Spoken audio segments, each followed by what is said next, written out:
бала мындай деген үчүн келип туруп элчилигине айтып ушуну түшүндүрүп коюш үчүн келдик ушул жерге. Азыр губернатор сизди кабыл алдыбы? Кабыл алып элек биздикинде чогулуш болуп аткандыгына байланыштуу мына аксакалдар келди. Мен ошол жерде бир тууганым үчүн күйүп ушул жерге келдим мен. Азыр эми ушуну айтып коюп эле таркап кетесиздерби? Биздикинде эмнеге бизде мыйзамга бар жообузга бирдей баш беришибиз керек. Мыйзам бир гана депутаттын укасына же болсо карапайым элге же жол тосконго чыккан эмес. Ошол жерде депутатына да министрине да бар жообузга бирдей мыйзам тиешелүү болот. Бир чыккан мыйзам.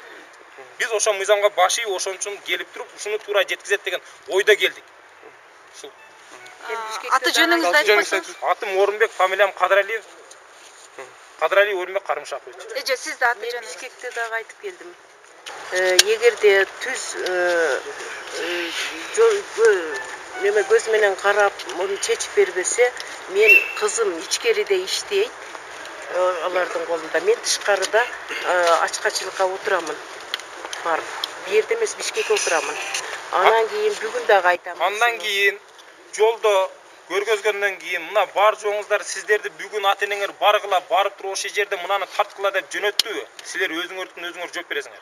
Эгерде биздикинде телевизордон бергени КСДП партиясынан Кадралиева Ыргал деп бергенден көрөктү, Кадралиев Канжарды өзүнүкүнө берсин. Ол жерде Ыргал барып туруп бир туугандар үчүн бири-бирибизге эч ким жооп бербейт. Ошол жердекинде келип туруп сен бар, эгерде ошол кылмышты кылган болсо сен бар ушуну кыл деп жөнөткөн эмес эч кимсе.